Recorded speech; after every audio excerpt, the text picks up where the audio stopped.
4 things that will keep you going, inshallah. 1, whether good or bad, Allah has a plan for me. The outcome happens and you say, Subhanallah, Allah has a plan for me. What is it? I don't know, but He has a plan. I am certain He has a plan. Number 2, if it's a suffering that happened to you, say 100% good is going to come out of this suffering. 100%. Good is going to come out of this suffering I'm going through, and it will. Or number 3, this suffering is a test for me. I know this is a test from Allah. It's possibly a test for my hereafter, and a test of knowing myself. I will pass it and I will not let it overcome me.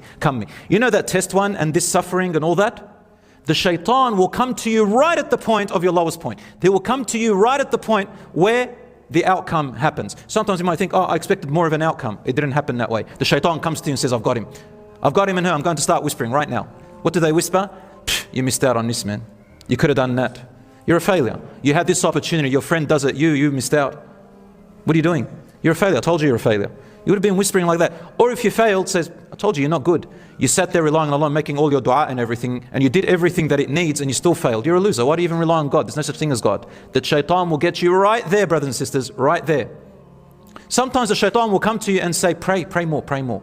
Pray more, pray more, pray more, pray more. As soon as you think you failed in something, he'll say, see, I told you.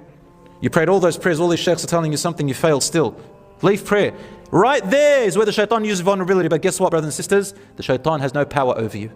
The Quran says this, that on the Day of Judgment, Allah subhanahu wa ta'ala says, قال قرينه ربنا ما أطغيته ولكن كان في ضلال بعيد. His own or her own shaitan that is born with him, the qareen, will say on the Day of Judgment, oh my Lord, I did not make them go astray, but he or she was too far.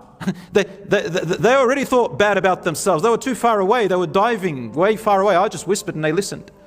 In another verse, the shaitan says, Iblis himself stands in hellfire and makes a khutbah, a sermon, and says to everybody in hellfire, hey everyone, let's make a deal right now. I know you're all going to blame me. Let's just agree. I don't blame you. You don't blame me. Every man to himself. I just called you and you listened. So don't hold anything against me, man. I had no power over you. Wallahi, the shaitan will say that. So you have power over yourself, brothers and sisters. So the 4 things are, something happens after you tried your best. Think, Allah has a plan for me. Number 2, good is going to come out of this suffering. Number 3, this is also a test for my hereafter. I will pass. Number 4, it is a learning opportunity from the mistakes and decisions that I made. Is that a bad thing? Is it a bad thing that if you learn from your bad decisions? Is that a bad thing or a good thing? Can you imagine everybody making perfect decisions? Is that possible? That's impossible. You're not meant to. So Allah subhanahu wa ta'ala makes us deliberately fail. Why? So we can learn.